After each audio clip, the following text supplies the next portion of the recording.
우리 다 함께 찬송가 363장 찬송합니다. 363장입니다.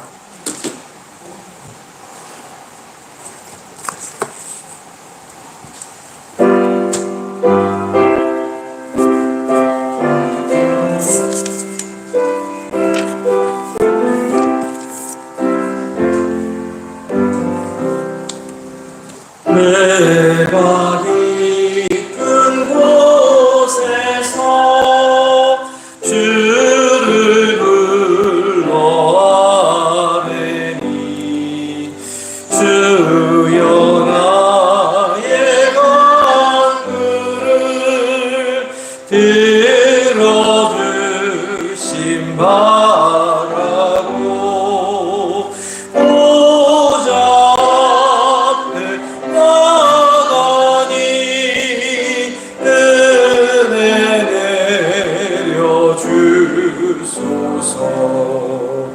주가 죄를 살피면 누가 능히 서리요.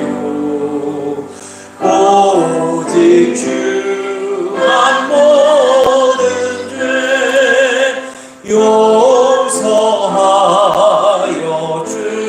주시니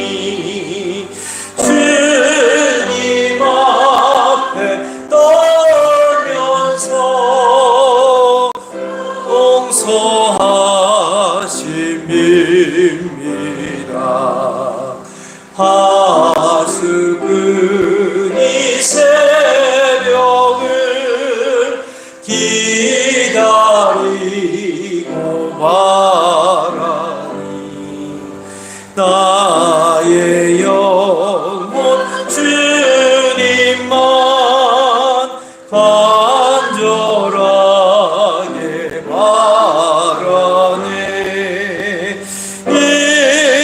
이스라엘 백성아 주를 바라보아라.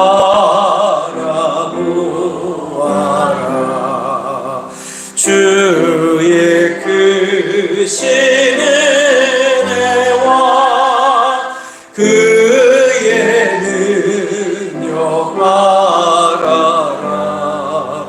주의 깊은 은총에 우리 구원 있으니 변함없는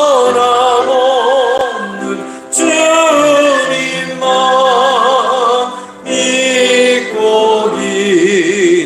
기다릴 4절 다시 합니다. 주의 크신 은혜와 그의 능력 알아라. 주의 깊은 은총에 우리 구원 있으니 변함없는 주님만 믿고 기다릴지라.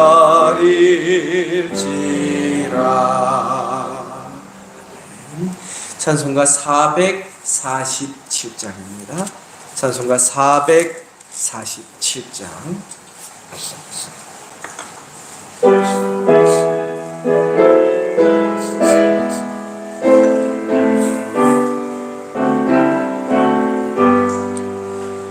이 세상 끝날까지 주 섬겨 살리니 내 친구 되신 주여 늘 함께 하소서. 주 나와 함께 하면 전쟁도 겁없고 주 나를 인도하면 늘 안심하리라. 나 주를 따를 때에 주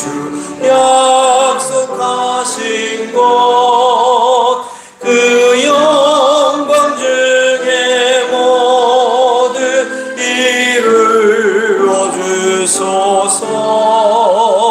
나 주의 뒤를 따라 섬기며 살리니 주 크신 은혜 속에 날 인도하소서.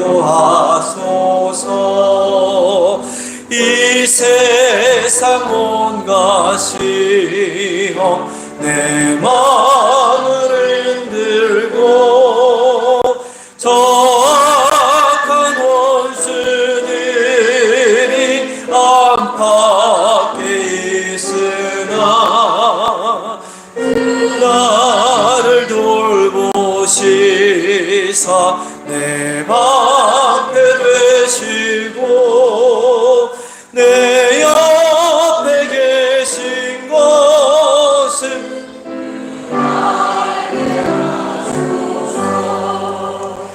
저 영광 빛난 곳을 주 허락했으니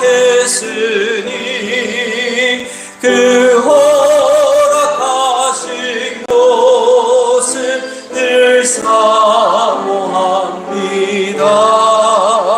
끝까지 쉬지 않고 주 따라가리니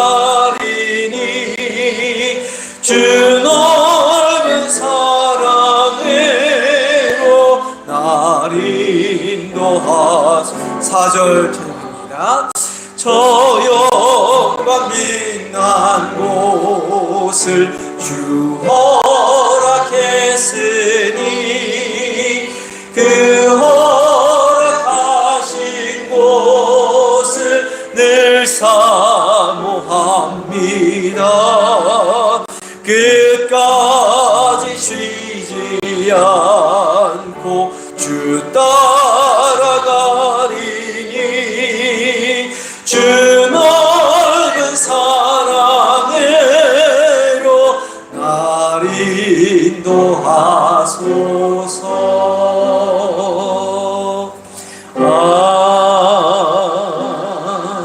아멘.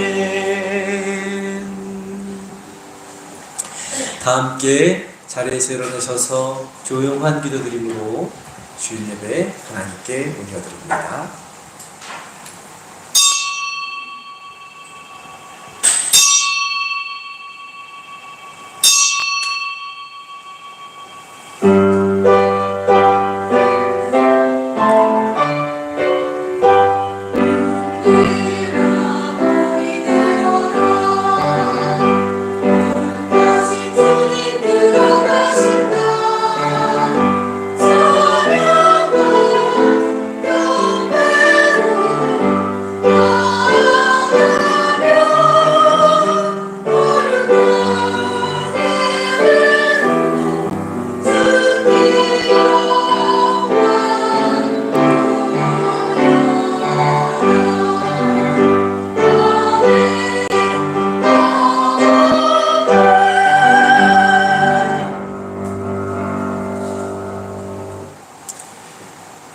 내가 여호와를 기다리고 기다렸더니 귀를 기울이사 나의 부르짖음을 들으셨도다. 나를 기가 막힐 웅덩이와 수렁에서 끌어올리시고 내 발을 반석 위에 두사 내 걸음을 견고하게 하셨도다. 새 노래 곧 우리 하나님께 올릴 찬송을 내 입에 두셨으니 많은 사람이 보고 두려워하여 여호와를 의지하리로다. 여호와를 의지하고 교만한 자와 거짓에 치우치는 자를 돌아보지 아니하는 자는 복이 있도다. 아멘.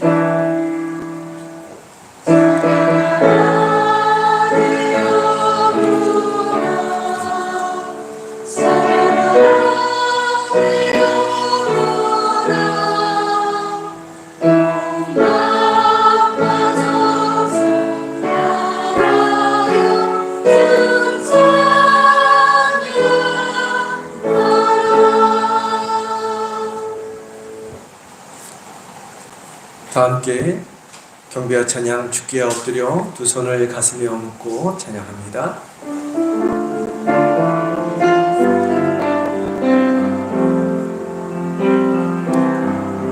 주께 엎드려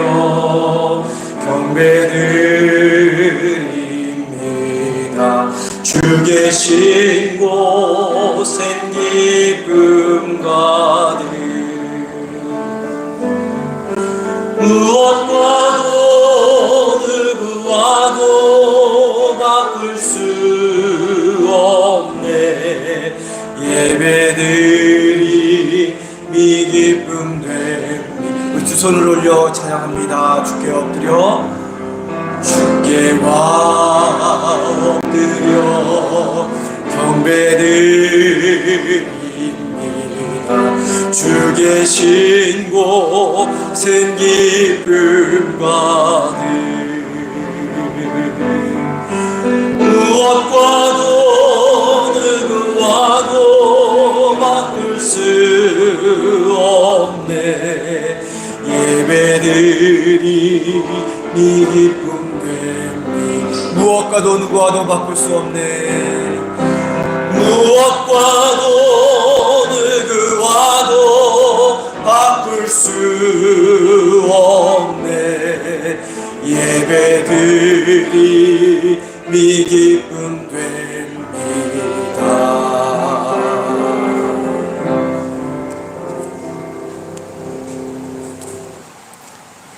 교동문 82번 빌립보서 2장 말씀 교독해서 봅니다.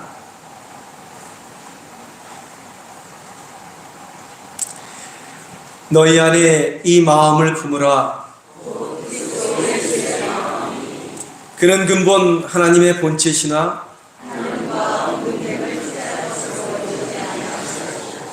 오히려 자기를 비워 종의 형체를 가지사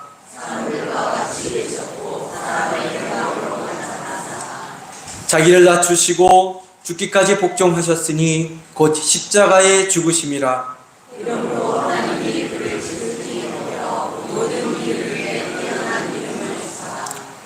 하늘에 있는 자들과 땅에 있는 자들과 땅 아래에 있는 자들로 함께 읽겠습니다. 모든 입으로 예수 그리스도를 주라 시인하여 하나님 아버지께 영광을 돌리게 하셨느니라. 아멘. 사도신경으로 신앙 고백드립니다.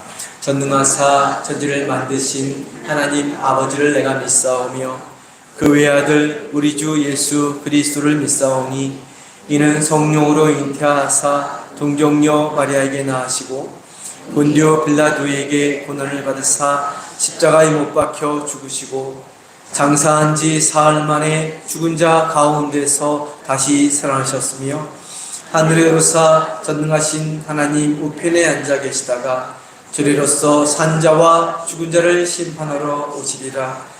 성령을 믿사오며 거룩한 공예와 성도가 서로 교통하는 것과 죄를 사하여 주시는 것과 몸이 다시 사는 것과 영원히 사는 것을 믿사옵나이다. 아멘.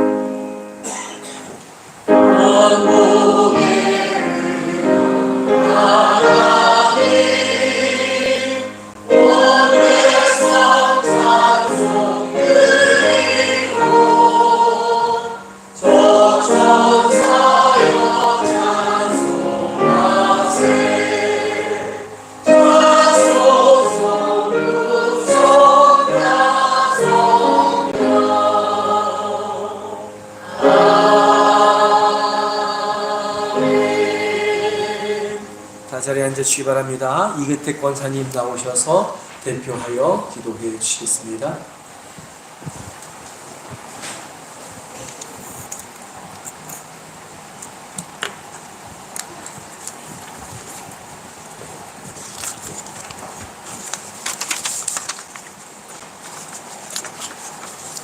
주님의 은혜와 사랑으로 지나간 한 주 동안도 건강하게 지낼 수 있도록 도와주셔서 오늘 거룩한 주일 주님 전에 나와 예배와 찬송과 기도를 들을 수 있도록 인도하여 주니 감사를 드립니다.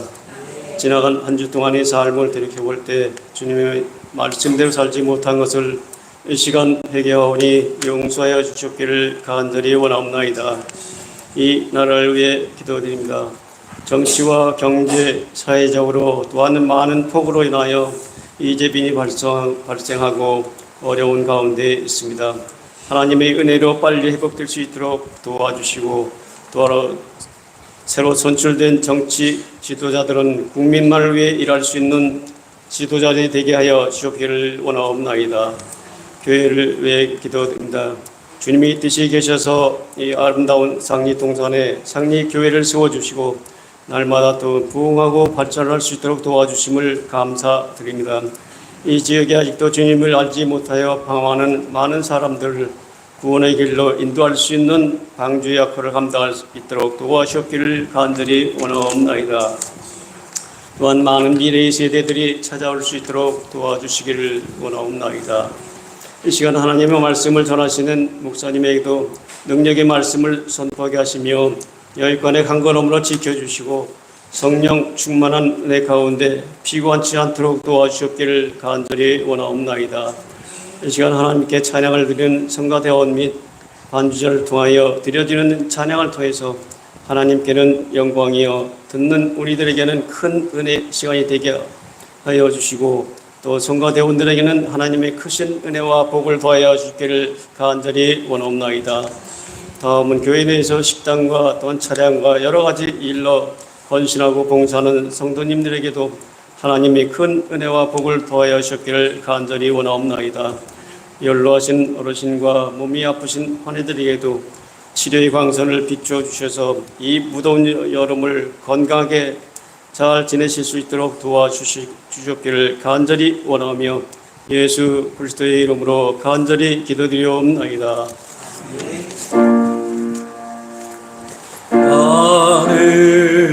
하늘에 계신 아버지 이름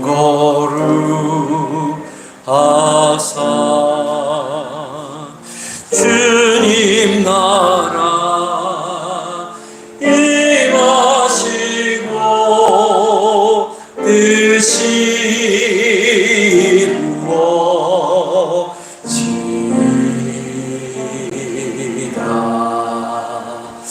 일용할 양식 주시고 우리들의 큰 죄 다 용서하옵시고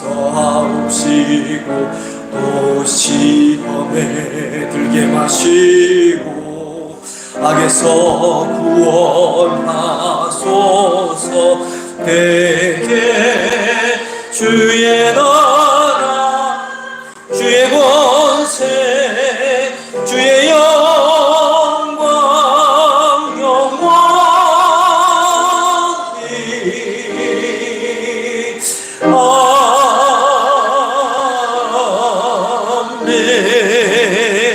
아멘.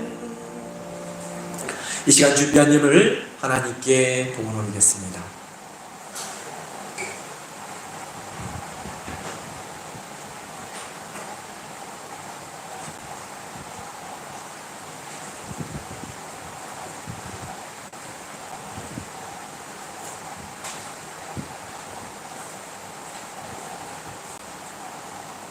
생명과 능력과 구원이 되시는 하나님, 주님의 날 온 교우가 한자리에 모이게 하시고 신령과 진정으로 예배하게 하시니 감사를 드립니다.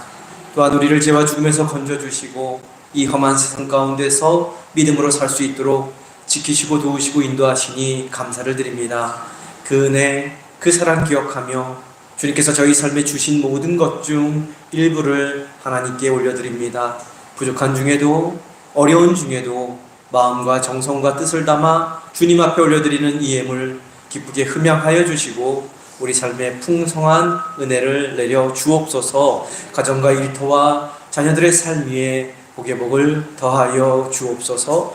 드린 예물이 하나님 나라를 위하여 거룩하게 사용되어지는 예물 되게 하시고 이 예물이 쓰여지는 곳마다 하나님의 사랑과 은혜가 퍼져나가는 복된 예물 되게 하여 주옵소서. 귀하신 우리 주 예수 그리스도의 이름으로 기도드립니다. 아멘.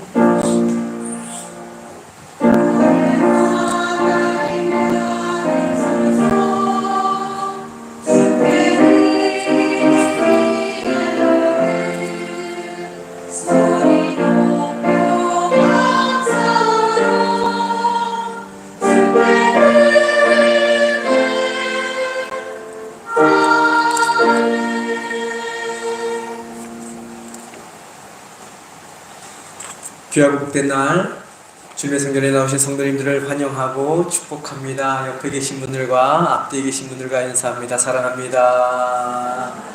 네, 축복합니다. 할렐루야. 잘 오셨습니다. 오늘 우리 권익하 권사님 옆에 예전에 교회 오셨다고 하시던데, 예, 누구지 아시는 분들이 계실 텐데 함께 예배 드리셔서 감사합니다. 그리고 나우가 오랜만에 왔네요. 반갑습니다. 우리 새로 참 오랜만에 오신 분과 나우를 위해서 축복합시다. 하나님께서 당신을 통해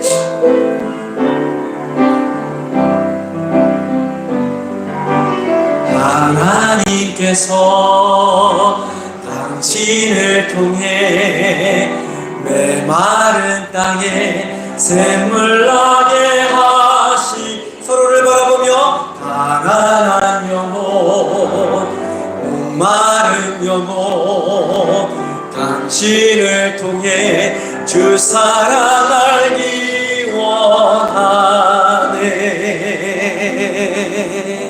아멘. 감사합니다. 장마가 좀 지나가고 있고 또 더위가 한풀 꺾였죠. 아침 저녁으로 좀 선선합니다. 감사하게도 아침 저녁으로 좀 선선해져서 다행인데 그래도 여전히 덥습니다. 건강 주의하시기 바라고요. 연로하신 어르신들과 아프신 환우들을 위해 기도해 주시기를 바랍니다. 8월 지방 및 연회 일정인데요. 8월 31일 주일 저녁부터 마지막 주 주일 저녁이죠. 다음 주 주일 저녁부터 9월 3일 수요일까지 은대교회에서 뭐가 있다고요? 여름 연합성회가 있습니다.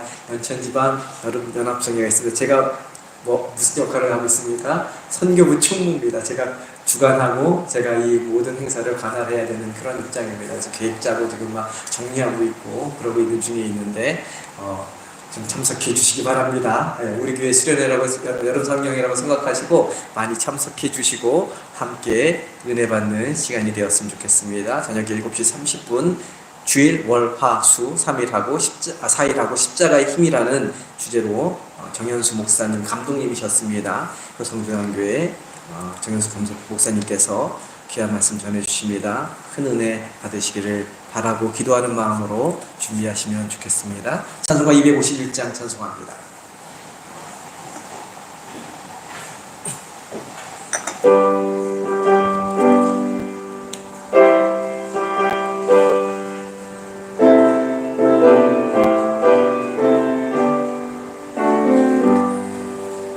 놀랍다 주님의 큰 은혜 우리의 죄를 속하시려 갈보리 십자가 위에서 어린 양 보혈을 흘렸네.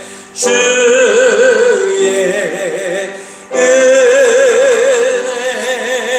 우리의 죄를 다 씻었네. 주의 은혜 우리의 죄를 다 씻었네. 죄악은 성난 파도같이 우리 영혼을 위협하나 헤아릴 수 없는 주네. 십자가에서 보이셨네. 주의 은혜 우리의 죄를 다 씻었네. 주의 은혜 우리의 죄를 다 씻었네. 죄악에 물든 영혼들을 주께서 피로 씻으시네. 지금도 흐르는 그 피에 눈보다 더 이게 씻으라. 주의 은혜 우리의 죄 다시섰네. 주의 은혜 우리의 죄를 다 씻었네. 비할 수 없는 그 은혜를 믿는 자에게 거저주네. 형제여 주 앞에 나와서 더 지체 말고 곧 받으라. 주의 은혜 우리의 죄를 다 씻었네. 주의 은혜 우리의 죄를 다 씻었네.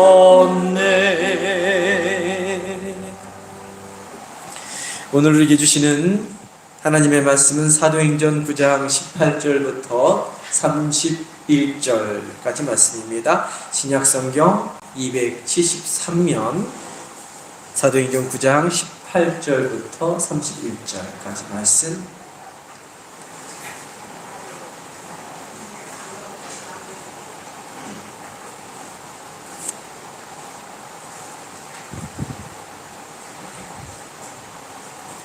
한번 저와 함께 교독해서 봅니다. 즉시 사울의 눈에서 비늘 같은 것이 벗어져 다시 보게 된지라 일어나 세례를 받고 사울이 다메섹에 있는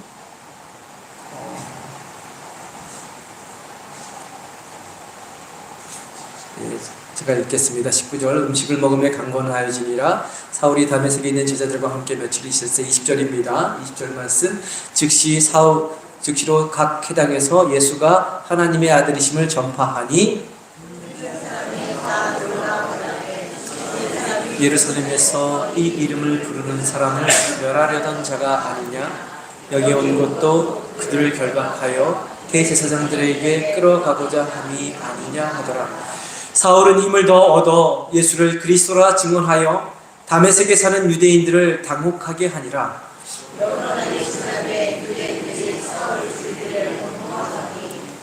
그 계교가 사울에게 알려지니라. 그들이 그를 죽이려고 밤낮으로 성문까지 지키거늘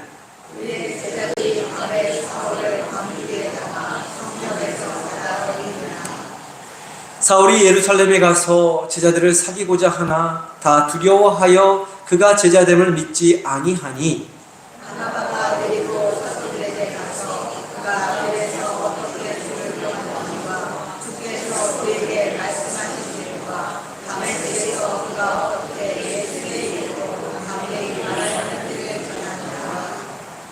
사울이 제자들과 함께 있어 예루살렘에 출입하며 또 주 예수의 이름으로 강대히 말하고 헬라파 유대인들도 함께 말하며 변론하니 그 사람들이 죽이려고 힘쓰거늘 형제들이 알고 가이사랴로 데리고 내려가서 다소로 보내니라. 그리하여 온 유대와 갈릴리아와 사마리아 교회가 평안하여 든든히 서가고 주를 경외함과 성령의 위로로 진행하여 수가 더 많아지니라. 아멘. 성가대의 찬양 읽겠습니다.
아멘. 우리 하나님께 큰 박수, 영광의 박수 드립니다. 성가대에게 큰 격려의 박수 보내주시기 바랍니다.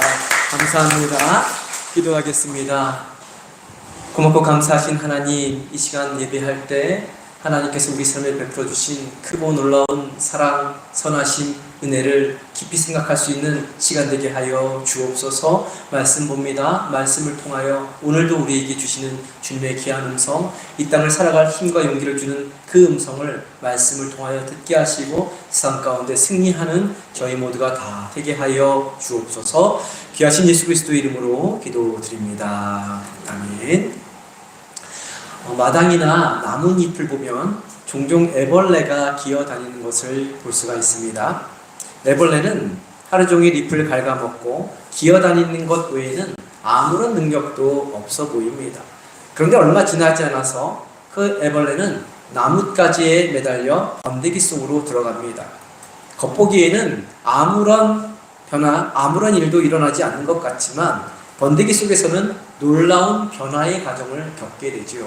시간이 지나면서 뼈대가 바뀌고 전혀 새로운 기관이 생기며 애벌레와는 전혀 다른 존재, 곧 나비로 태어나게 됩니다.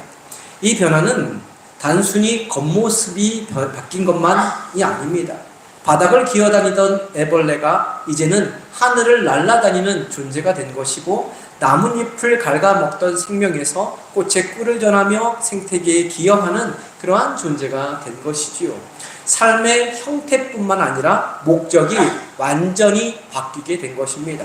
이렇게 애벌레가 나비가 되는 것, 삶의 형태와 목적이 완전히 바뀌게 되는 것을 가리켜 환골탈태라 부르죠. 이 환골탈태라는 말의 한자를 그대로 풀어보면 뼈를 바꾸고 태를 빼앗는다라는 뜻이 담겨 있습니다. 여기서 태는 엄마 뱃속에서 태아를 둘러싸고 있는 난막, 태반, 탯줄 전체를 가리키는 것으로 태를 빼앗는다는 것은 엄마 뱃속에서 나온 아이의 태를 걷어내고 새로운 세상에서 새로운 생명으로 탄생한다는 그러한 의미입니다. 이 말을 지금 우리에게 적용하면 겉과 속이 완전히 새로워져 전혀 다른 사람으로 변화될 때, 지금까지 살아온 인격이나 습관이나 태도가 완전히 바뀔 때 환골탈태라는 말을 사용합니다. 이와 같은 관점에서 우리 그리스도인은 모두 환골탈태한 사람들입니다. 어머니 뱃속에서 태어나 이 땅을 살다가 그리스도 안에서 다시 태어난 사람들, 곧 중생한 사람들이 바로 그리스도인이기 때문입니다. 믿음 없이 살다가 믿음으로 살아가는 삶, 나 중심으로 살다가 그리스도 중심으로 살아가는 삶, 내 마음대로 살다가 주님 뜻대로 살아가는 삶, 이 땅의 삶이 전부인 줄 알고 살다가 천국 영생을 바라보며 사는 삶, 그리스도 안에서 그리스도와 함께 그리스도를 닮아감으로 새로운 인격, 습관, 태도로 살아가는 삶, 삶의 형태와 목적이 완전히 달라진 삶, 그런 삶이 바로 그리스도인의 삶이기 때문에 그렇습니다. 이른 주일 아침 세상 사람들은, 믿지 않는 사람들은 다 쉬고 있겠지요. 들이나 산으로 바다로 놀러 가고 있을 것입니다. 그런데 그 시간에 성도님들은 왜 교회에 나와서 예배하고 있습니까? 왜 입술을 열어 찬양하고 두 눈을 감고 기도하고 성경 말씀을 듣습니까? 왜 세상에서 믿음으로 살아가려고 애쓰는 것입니까? 모두가 다 그리스도 안에서 환골탈태를 시작했기 때문입니다. 사람마다 정도의 차이는 있지만 저와 성도님 모두 기본적으로 환골탈태를 시작했기 때문에 세상 사람들이 조금 더 쉬고 조금 더 놀고 싶어하는 주일에 한자리에 모여서 하나님께 예배를 드리는 것입니다. 찬양으로 영광 올려드리고 기도로 간구하며 말씀을 듣고 말씀대로 살아가려고 노력하고 있는 것이죠. 물론 아직 저와 성도님 모두 완벽하게 환골탈태한 상태는 아닙니다. 완전히 변화된 상태는 아닙니다. 완벽한 변화는 천국에 가게 될 때까지 지속해서 이루어지게 될 것입니다. 이 땅에서의 삶은 완벽한 환골탈태가 이루어질 때까지 끊임없이 뼈를 바꾸고 태를 걷어내는 과정 중에 있는 것이죠. 한 주 두 주 함께 모여 예배하며 은혜를 누리면서 이전에 나 믿음 없이 살던 때와 다른 삶, 인격과 성품과 태도가 그리스도를 닮아가는 삶을 살아가고 있는 중에 있습니다. 이와 같은 과정을 성화의 과정, 곧 성도가 거룩하게 되어가는 과정이라 그렇게 부르죠. 그렇게 살아가는 성화의 여정이 끝나면 그때 완벽한 환골탈태가 이루어져 천국문에 이르게 될 것입니다. 저와 성도님 모두 천국문에 이를 때까지 끊임없이 날마다 환골탈태하는 삶을 살아가기를 소망합니다. 그리스도 안에서 그리스도와 함께 그리스도의 인격, 그리스도의 성품, 그리스도의 태도를 닮아가는 성화의 삶을 살아가므로 날마다 새로운 피조물이 되어가는 저와 성도님 되기를 간절히 소망합니다. 오늘 우리가 함께 읽은 말씀에 나오는 사울은 바울이 되죠. 나중에 그 사울은 그리스도 안에서 환골탈태를 이룬 대표적인 인물입니다. 이전 시간 말씀을 통해 살펴보았듯이 두 눈이 멀게 된 상태에 있었던 사울은 예수님의 제자 아나니아의 안수를 받고 눈에 비늘 같은 것이 벗겨져 보게 되었다라고 말씀하고 있습니다. 단지 보지 못하는 시력만 회복된 것이 아니라 영안, 곧 주님의 세계를 볼 수 있는 영안이 열리게 되었던 것입니다. 그래서 그동안 율법과 전통, 세상의 모든 가치관으로 가려져 살아가던 자신의 자아가 완전히 깨지고 예수 그리스도의 복음의 실체를 볼 수 있게 되었던 것입니다. 그리고 물과 성령으로 세례를 받고 그리스도인으로 다시 태어나게 된 것입니다. 중생하게 된 것이고 환골탈태한 것입니다. 사울이 중생하게 되고 성령의 충만함을 경험하자 가장 처음 한 일이 있습니다. 사도행전 9장 20절 말씀 우리 한 목소리로 볼까요? 사도행전 9장 20절입니다. 함께 봅니다. 즉시로 각 회당에서 예수가 하나님의 아들이심을 전파하니 빛 가운데서 부활하신 주님을 만나 물과 성령으로 거듭나기 전, 그리스도인이 되기 전 사울은 어떤 일을 했습니까? 예수 믿는 자를 박해하는 자였습니다. 동료였던 스데반이 돌에 맞아 죽는 것을 동조하고 당연하게 여겼던 사람이었습니다. 체포영장을 가지고 다메섹으로 가서 예수 믿는 자를 잡아 감옥에 가두려고 했던 사람이었습니다. 근데 이제는 자기가 박해하려고 했던 사람들, 자기가 잡아서 감옥에 가두려고 했던 사람들과 한편이 되어서 예수가 하나님의 아들이심을 전파하기 시작한 것입니다.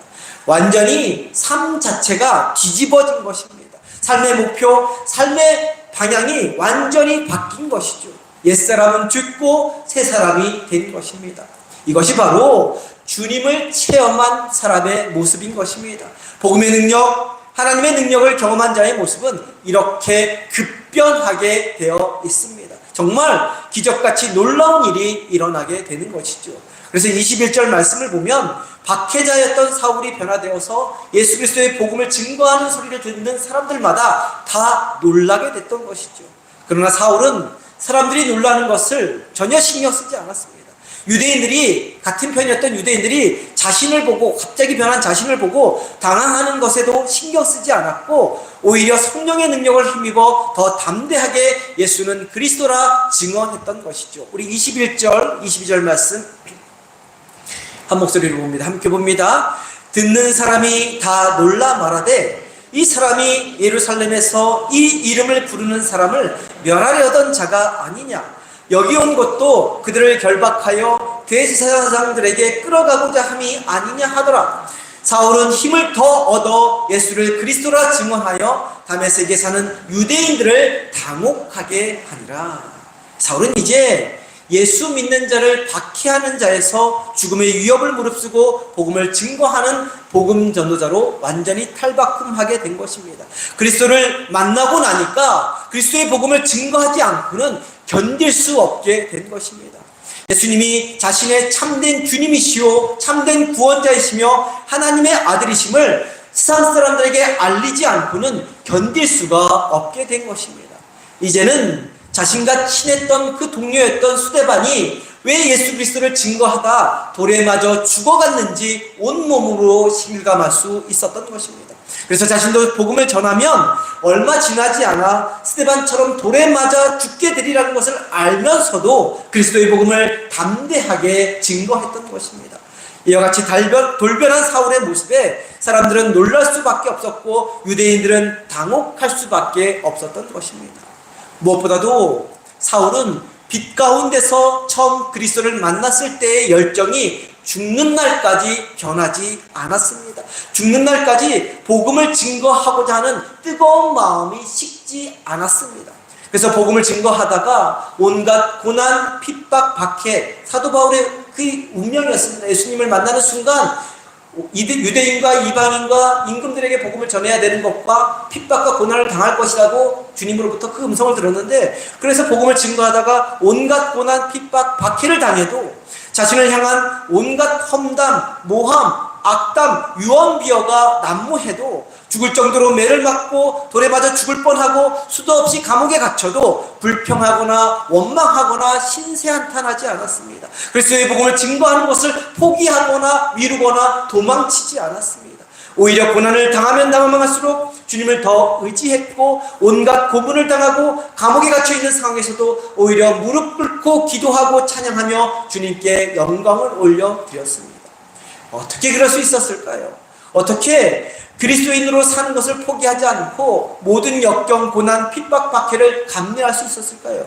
어떻게 모진 고문을 당하고 감옥에 갇혀있는 상황에서 몸도 제대로 가누지 못하는 그런 상황에서 오히려 무릎 꿇고 기도하고 찬양하며 하나님께 영광을 돌릴 수 있었을까요?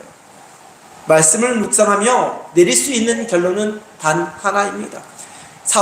바울이 된 사울은 부활하신 주님을 다메섹 도상에서 한 번 만난 것으로, 빛 가운데 한 번 만난 것으로 끝나지 않았기 때문입니다. 날마다 새롭게 거듭거듭 주님을 뜨겁게 만나며 주님과 동행하는 삶을 살았기 때문입니다. 깊은 묵상과 기도와 실천하는 삶 가운데 구체적으로 역사하시는 주님의 은혜를 체험하며 살았기 때문에 평생토록 변함없이 자신이 만나고 있는 그 주님을 고난과 핍박과 환난 가운데서도 기뻐하며 춤추며 찬양하며 증거하며 살 수 있었던 것입니다. 제가 대학원을 졸업할 때 쓴 졸업 논문 서문에 이런 글을 하나 실어 놓았습니다. 제가 연구했던 신학자의 책 서문에 있는 내용을 옮겨 넣은 글인데 다음과 같은 글입니다. PPT 한번 보여주시겠습니까? 제가 읽어드리겠습니다. 이런 글입니다. 나는 친구와 함께 언제나 새로이 예수를 만나서 뜻을 세우며 결단을 내리고 현실을 믿으며 이해하며 늠름하게 살았나이다. 신학자의 말이지만 단순히 학문적인 글이 아니라 너무나 신앙적인 글이요, 믿음으로 사는 사람이 어떤 모습으로 살아야 하는지 아주 분명하게 알려주는 글이기에, 그리고 이 글이 제가 연구하며 썼던 바울의 신학과 삶을 관통하는 글이기에 논문 앞머리에 실었던 글입니다. 이 글에서 언제나 새로이 예수를 만나서라는 글은 바로 사울의 삶의 모습을 너무나 잘 대변해주고 있는 말입니다. 다메섹으로 가는 길 위에서 예수 그리스도를 만난 바울은 그 만남을 한 번으로 끝내지 않은 것입니다. 그가 발걸음을 옮길 때마다, 그가 무슨 일을 할 때마다 언제나 새로이 예수 그리스도를 만난 것입니다. 그 만남을 통해 매 순간 믿음으로 살아가고자 뜻을 세우고 결단한 것입니다. 그리고 현실 가운데 함께 하시는 주님을 믿으며 현실의 모든 불합리하고 모순투성이이고 이기적이고 폭력적인 사람들을 이해하며 늠름하게 믿음의 길을 걸어갔던 것입니다. 저와 성도님에게 필요한 것도 우리가 살아가는 삶의 현장에서 언제나 새로이 예수 그리스도를 만나는 것입니다. 우리 믿음이 멈추어 있거나 도태되지 않고 변질되지 않으려면 날마다 우리가 살아가는 삶의 현장에서 주님을 새롭게 그리고 뜨겁게 만나야 한다는 것입니다. 우리 삶 가운데 살아 역사하시는 주님을 날마다 새롭게 만나고 그 주님이 말씀해 주시는 음성을 듣고 뜻을 세우고 결단하며 주님과 동행하는 삶을 살 때 우리도 바울처럼 날마다 능력 있는 삶을 살아가게 되는 것이고 복음의 증인으로 살 수 있게 되는 것입니다.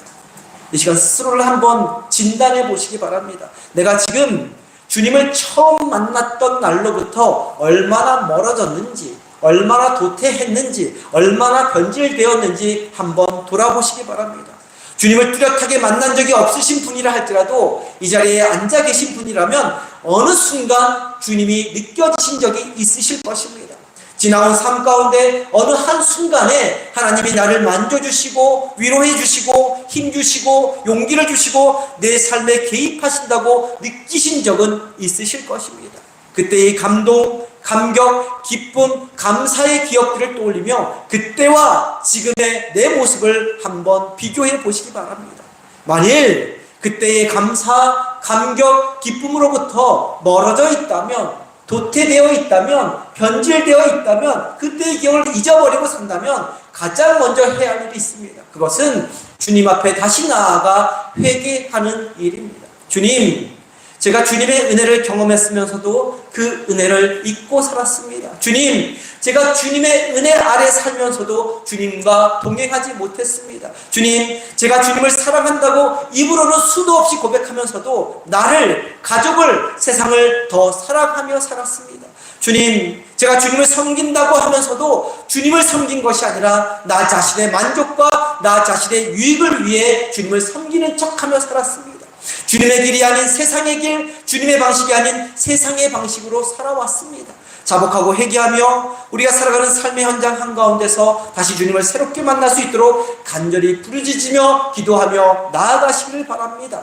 주님은 자복하고 회개하며 주님을 찾는 자를 반드시 만나 주시는 분이십니다. 한 번만 만나 주시는 것으로 끝나는 것이 아니라 날마다 새롭게 거듭거듭 만나 주시는 분이십니다. 날마다 나의 모습을 회개하며 주님을 새롭게 만나기를 간구하는 저와 성도님들이 될 수 있기를 간절히 소망합니다. 그러한 회개와 참회의 과정, 관구의 과정을 통해서 우리가 살아가는 삶의 현장에서 예수님을 새롭게 만나고 뜻을 세우고 결단을 내리며 현실을 믿고 이해하며 그리스도와 함께 늠름하게 이 땅을 살아가는 저와 성도님 되기를 간절히 소망합니다. 이제 우리 31절 말씀 한 목소리로 보겠습니다. 31절입니다. 31절 말씀 한 목소리로 봅니다. 그리하여 온 유대와 갈릴리아와 사마리아 교회가 평안하여 든든히 서가고 주를 경외함과 성령의 위로로 진행하여 수가 더 많아지리라. 함께 읽은 9장 31절 말씀은 우리가 사도행전 말씀 1장부터 쭉 살펴보았는데 사도행전 1장부터 9장까지 지금까지 읽은 말씀의 상황을 정리해주는 그러한 결론적인 말씀입니다. 그런데 사도행전 1장부터 어떤 일이 있었습니까? 한마디로 요약해보면 주님께서 약속하신 성령의 임재를 경험하고 초대교회가 시작이 되었지만 결코 평안한 시대가 아니었습니다. 핍박과 박해와 순교의 연속이었습니다. 특별히 1장부터 6장까지는 사도들이 2번이나 감옥에 갇히는 일이 있었고 예루살렘 교회는 유대인들과 제사장들로부터 위협과 핍박 속에 놓여 있었습니다. 예수님을 죽였던 그 유대인들과 제사장들이 예수 그리스도를 증거하고 있으니 핍박과 박해를 가할 수밖에 없었던 것이죠. 그런 가운데서도 사도들과 성도들은 하나님께 이길 힘을 달라고 기도했고 한 마음과 한 뜻이 되어 그 상황을 뚫고 지나갔습니다. 도망치거나 피해가지 않고 그 상황을 과감하게 뚫고 지나갔습니다. 그 결과가 사도행전 6장 7절 말씀에 나오죠. 우리 6장 7절 말씀 한 목소리로 볼까요? 사도행전 6장 7절 말씀 함께 봅니다. 하나님의 말씀이 점점 왕성하여 예루살렘에 있는 제자의 수가 더 심히 많아지고 허다한 제사장의 무리도 이 도에 복종하니라. 핍박과 박해의 상황 가운데서도 초대교회 교인들이 포기하지 않고 타협하지 않고 도망가지 않고 주님과 함께 그 상황을 뚫고 지나갔을 때 온 예루살렘에 하나님의 말씀이 왕성해졌고 기독교를 핍박하고 받게 했던 그 제사장 무리들이 오히려 그리스도의 복음에 복종하는 놀라운 역사가 일어나게 되었던 것입니다. 다음으로 6장 8절부터 9장 30절까지의 말씀을 보면 가장 먼저 스데반이 순교하는 사건이 나옵니다. 스데반이 순교하면서 핍박과 박해는 점점 더 심해졌고 예루살렘 교회는 박해자들에 의해 망가지고 말았습니다. 사도들 몇만 남고 나머지는 다 뿔뿔이 흩어지고 말았습니다. 성도들이 삶의 터전을 잃게 되었고 사방팔방으로 흩어지게 되는 무서운 시련을 당했습니다. 그런데 그 결과가 어떻게 되었습니까? 그 결과가 바로 조금 전에 읽은 9장 31절 말씀의 내용입니다. 우리 9장 31절 말씀을 다시 한번 한 목소리로 보겠습니다. 함께 봅니다. 그리하여 온 유대와 갈릴리아와 사마리아 교회가 평안하여 든든히 서가고 주를 경외함과 성령의 위로로 진행하여 수가 더 많아지니라. 그러니까 예루살렘 교회가 핍박과 박해를 받아 사방으로 흩어지자, 순교를 당하자 온 유대 땅에 교회가 세워졌다는 것입니다. 그리고 북쪽 갈릴리와 사마리아에까지 교회가 생겨나게 되었던 것입니다. 교회가 생긴 것으로 끝난 것이 아니라 핍박과 박해의 상황 속에서도 교회가 평안하여 든든히 서가고 주를 경외하는 사람들과 성령님의 위로로 말미암아 주님을 믿고 따르는 사람들이 더 많아졌다라고 말씀하고 있는 것입니다.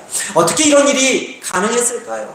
핍박과 박해가 일어나면, 우리 삶에 어려움과 고난이 일어나면 우리의 삶에 문제가 생기고 힘든 일이 생기고 우리가 주저앉듯이 수가 적어져야 하고 교회에 불화가 일어나야 되고 무너지는 것이 당연한 것 아닙니까? 그런데 어떻게 그 반대로 오히려 교회가 평안하고 든든해지고 부흥할 수 있었던 것일까요? 어떻게 이런 일이 일어날 수 있었던 것일까요? 핍박과 박해 가운데서도 교회가 평안하고 든든히 서가고 확장되었다면, 부흥했다면 그 이유는 다른 것에 있지 않습니다. 바로 하나님의 능력이 함께 했기 때문에 그렇습니다. 하나님의 능력이 교회와 성도들 위해 함께 했기 때문에 핍박과 박해의 상황 속에서도 오히려 더 평안하고 든든해지고 부흥하고 흥황하는 역사가 일어나게 되었던 것입니다. 그러면 왜 하나님의 능력이 교회와 성도들 위해 임하게 된 것일까요? 하나님 홀로 강권적으로 역사한 것이 결코 아니라는 것입니다. 하나님 홀로 역사하신 것이라면 왜 오늘날의 교회는 초대교회처럼 평안하고 든든하고 흥황하지 못하는 교회가 있는 것입니까? 왜 교세는 줄어들고 위축되어 가는 것일까요? 부흥의 역사는 결코 하나님 홀로 이룰 수 있는 것이 아니기 때문입니다.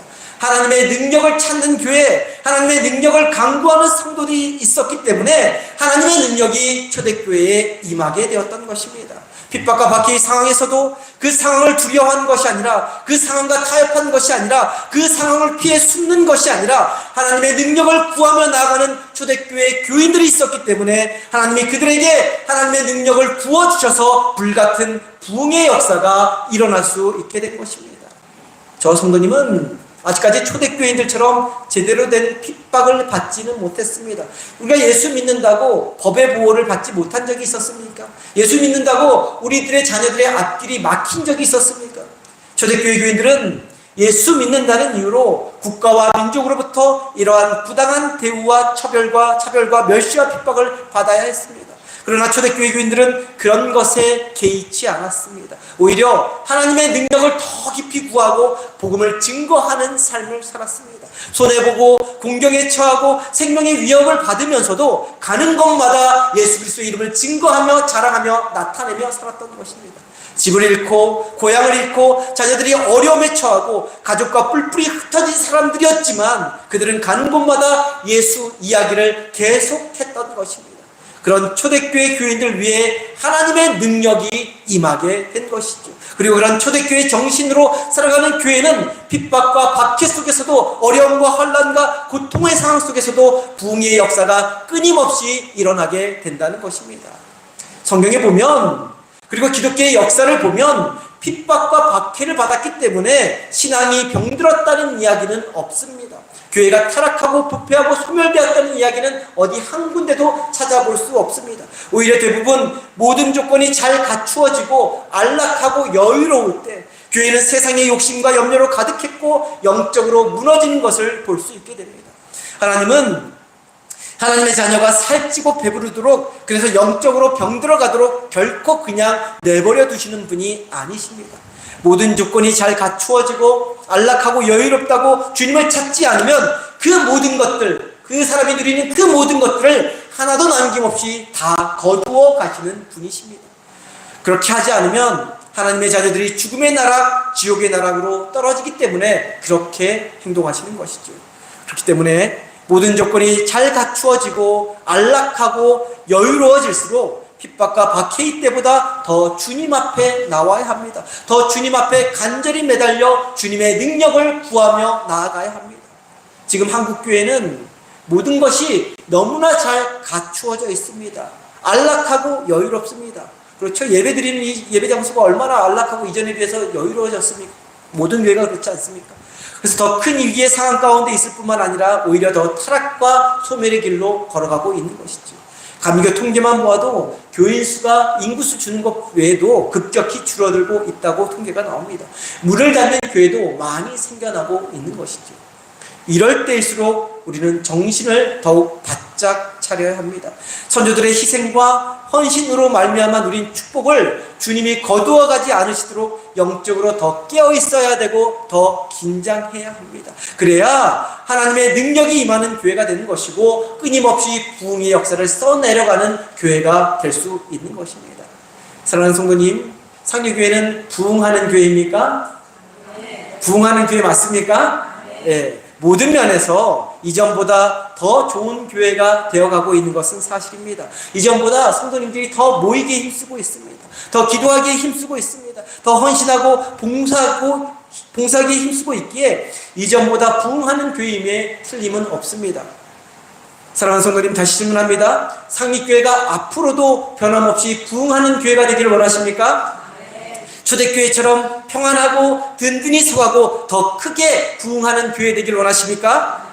그렇다면 가장 먼저 저와 성도님이 해야 할 일이 있습니다. 오늘 처음 나눈 말씀처럼 저와 성도님이 먼저 변화된 삶을 살아가야 한다는 것입니다.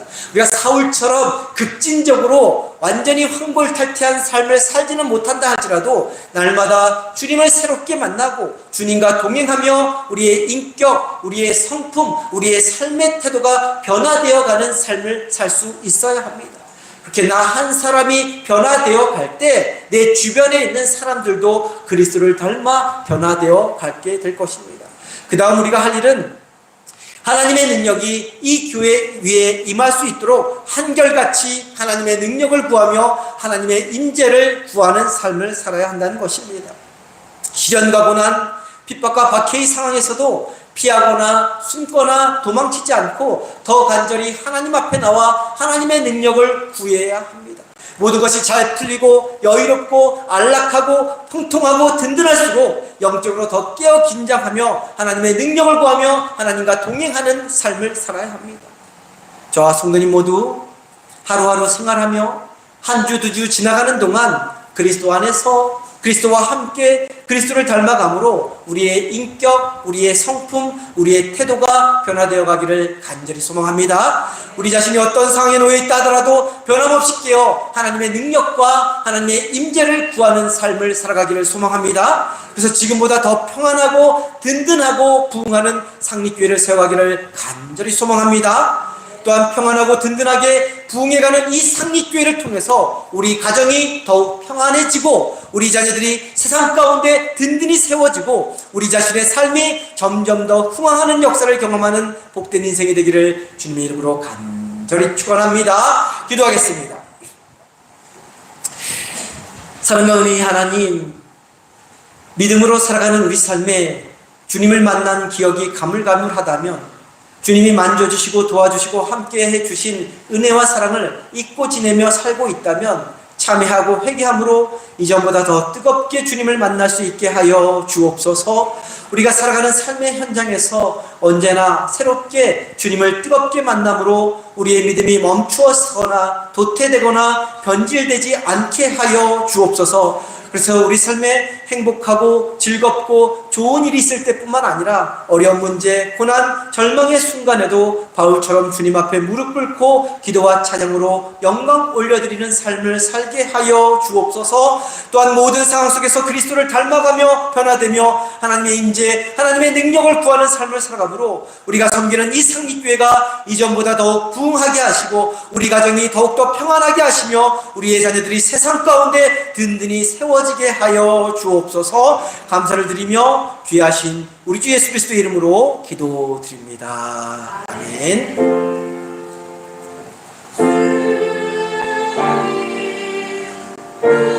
우리의 말씀을 여시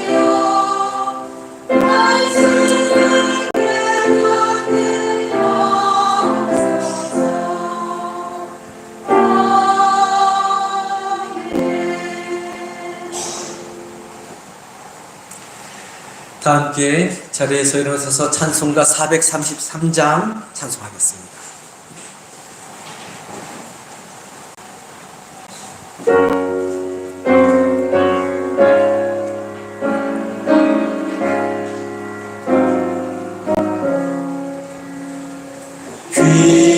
귀하신 주여 날 붙드사 주께로 날마다 더 가까이 저 하늘 나라 나 올라가 그 주의 품 안에는 아니요 영생의 복 받기 원합니다. 봉헌할 물건 나 없어도 날마다 주께로 더 가까이 내 죄를 주께 다 고하니 주님의 보혈로 날 씻으사 눈보다 더 비게 하옵소서. 간악한 마귀 날 꾀어도 주 예수 앞으로 더 가까이 이 세상 속한 그 허영심 또 주한 생각을 다 버리니 정결한 맘 내게 늘 주소서. 이 세상 내가 살 동안에 주께로 날마다 더 가까이 저 배는 천국 나 들어가 한없는 복락을 다 얻도록 풍성하는 애를 주옵소서. 아멘.